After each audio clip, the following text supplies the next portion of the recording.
Aloha Jivas, welcome to episode 6 of the Bhagavad Gita as it is, with purports written by A.C. Bhaktivedanta Swami Prabhupada. We left off with Arjuna overlooking, or in the middle of the battlefield, looking across all of everybody who has gathered to fight against one another, and everybody is related, and he's just overwhelmed with the thought of having to fight against and kill his beloved family. So we're starting with text 36 of chapter 1. Papam evashrayat asman hatvaitan atatayinaha Tasman narha vayam hantum dartarastran svabandhavan svajanam hikatam hatva sukhinaha shama madhava. Sin will overcome us if we slay such aggressors. Therefore it is not proper for us to kill the sons of Dhritarashtra and our friends. What should we gain, O Krishna, husband of the goddess of fortune, and how could we be happy by killing our own kinsmen? Purport. According to Vedic injunctions, there are 6 kinds of aggressors. 1. A poison giver. 2. One who sets fire to the house. 3.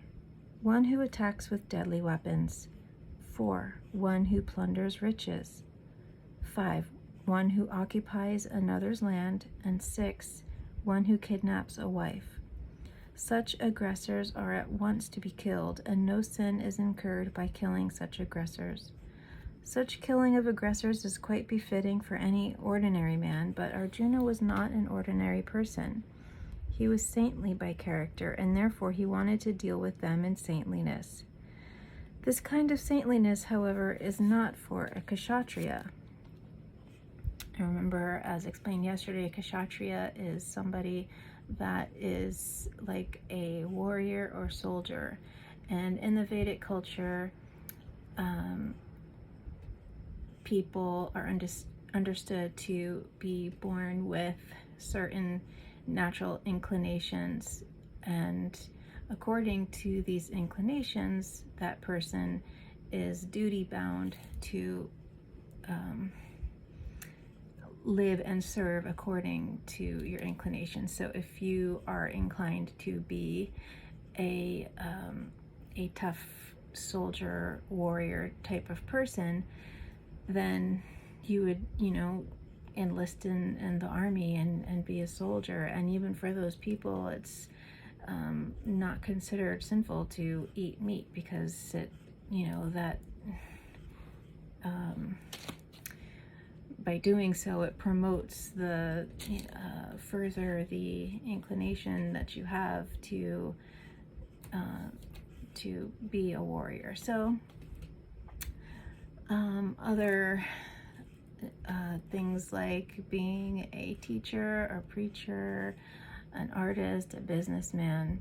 Okay, so usually, even from a young child, you can notice certain natural inclinations that someone exhibits in their personality throughout their whole life, and even from a young child. And so that was kind of like the original caste system, which then became abused, saying, well, you were born within a family of street sweeper, so you have to be a street sweeper too. But that's not what it was. You weren't automatically born by you didn't inherit from your parents what caste you were in, like what part of the society you served in, because it really was individual according to your natural inclinations, which I think is interesting. Okay, so Kshatriya, where were we? Although a responsible man in the administration of a state is required to be saintly, he should not be cowardly. For example, Lord Ram was so saintly that people were anxious to live in his kingdom. But Lord Ram never showed any cowardice. Ravana was an aggressor against Ram because he kidnapped Ram's wife Sita, but Lord Ram gave him sufficient lessons, unparalleled in the history of the world.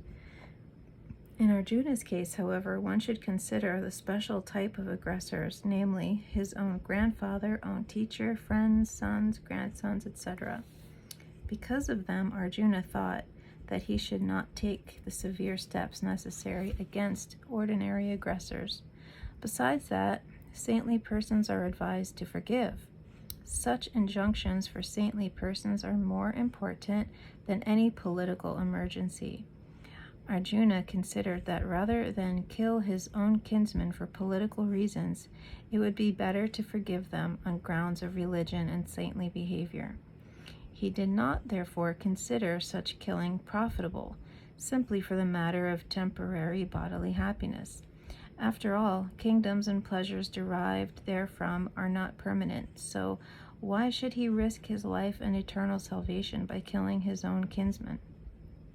Arjuna's addressing of Krishna as Madhava, or the husband of the goddess of fortune, is also significant in this connection. He wanted to point out to Krishna that, as husband of the goddess of fortune, he should not have to induce Arjuna to take up a matter which would ultimately bring about misfortune. Krishna, however, never brings misfortune to anyone, to say nothing of his devotees. Text 37-38. Yadyapi ate na pashyanti lobho pahata chetasaha kulakshaya kritam dosham mitra dohe chapatakam katam nagyayam asmabihi papadasma nevartitam kulakshaya kritam dosham prapasyadbir janardana. O Janardan, although these men, overtaken by greed, see no fault in killing one's family or quarreling with friends, why should we, with knowledge of the sin, engage in these acts? Purport. A Kshatriya is not supposed to refuse to battle or gamble when he is so invited by some rival party. Under such obligation, Arjuna could not refuse to fight because he was challenged by the party of Duryodhana. In this connection, Arjuna considered that the other party might be blind to the effects of such a challenge. Arjuna, however, could see the evil consequences and could not accept the challenge. Obligation is actually binding when the effect is good, but when the effect is otherwise, then no one can be bound. Considering all these pros and cons, Arjuna decided not to fight. Text 39. Kula kshaye pranashyanti kula dharmaha sanatanaha dharme nashte kulam kritsam adharmo bibhavatya uta. With the destruction of dynasty, the eternal family tradition is vanquished, and thus the rest of the family becomes involved in irreligious practice. Purport. In the system of the Varnasrama institution, there are many principles of religious traditions to help members of the family grow properly and attain spiritual values. The elder members are responsible for such purifying processes in the family, beginning from birth to death. But on the death of the elder members, such family traditions of purification may stop, and the remaining younger family members may develop irreligious habits and thereby lose their chance for spiritual salvation. Therefore, for no purpose should the elder members of the family be slain. So the Varnashram system of the Vedic culture is like kind of like different rites of passage throughout your life. So up until a certain age, you're a young child, and then you enter into your like learning years where you may be focused on, learning whatever trade or whatever it is, and then usually that's entering into a householder life at another stage where you you raise a family and you get married and all that kind of thing, and then after you've done your service, raised a family, and your kids are of a certain age, independent, then you're basically retirement age, where you then retire into a time of focusing on spiritual practices.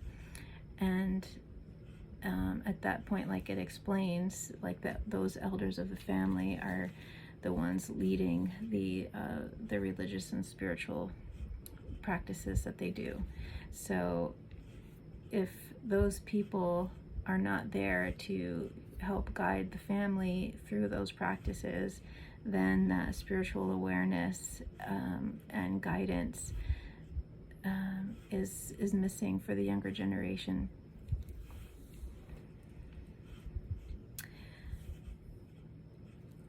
Okay, so let's see how far we can get here. Okay, I'll read one more.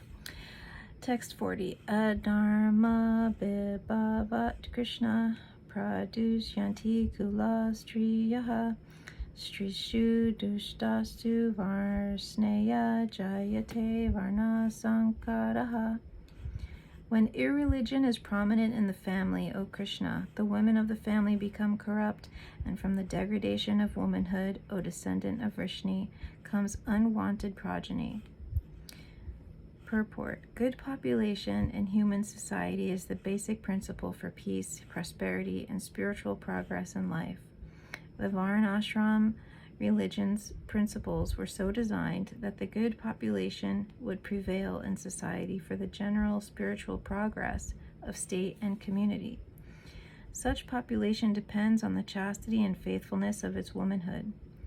As children are very prone to be misled, women are similarly very prone to degradation. Therefore, both children and women require protection by the elder members of the family. By being engaged in various religious practices, women will not be misled into adultery. According to Chanakya Pandit, women are generally not very intelligent and therefore not trustworthy. So the different family traditions of religious activities should always engage them, and thus their chastity and devotion will give birth to a good population eligible for participating in the Varnashram system. On the failure of such Varnashram dharma, naturally the women become free to act and mix with men, and thus adultery is indulged in at the risk of unwanted population. Irresponsible men also provoke adultery in society, and thus unwanted children flood the human race at the risk of war and pestilence.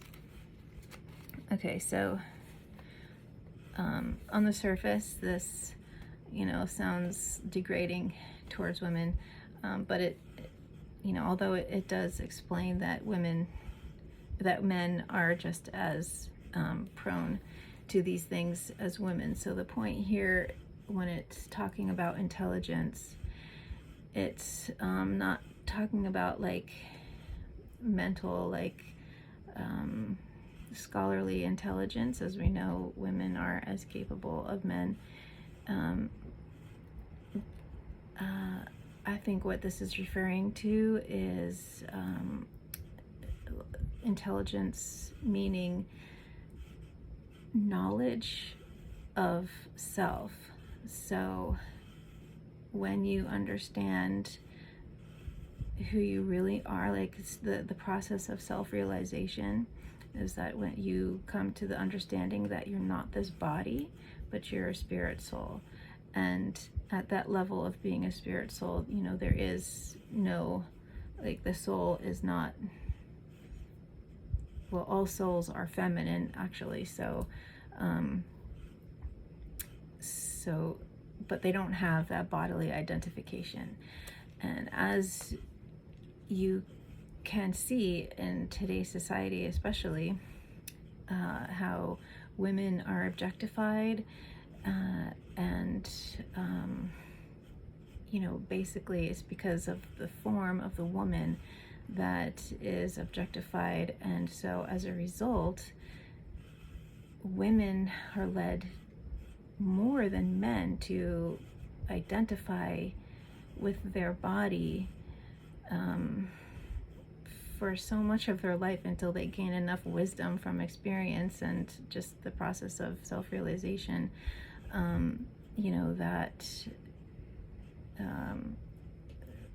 that they're not the body. And so as such, are respected as the mothers and sisters and daughters and wives that need protecting. So I hope I explained that well enough to understand that, I guess women have more of a challenge with bodily identification. I think we're trending now that many men are also identifying more with their body than they used to, but at least for most of time, it's all about objectifying women and women's bodies, which has had that negative effect on how women view themselves. And if they're being objectified, then also what happens is, without the elders and the elders' guidance there, then you don't have that person to protect you and to show you, or to teach you. You have to learn in hindsight that it's better to live according to, a higher spiritual taste than to live according to fulfilling your physical pleasures, right? Your sense gratification and, the sexual urges that we all naturally have, that until you are situated in such a protective environment, it's easy to fall into the trap of indulging those sense pleasures.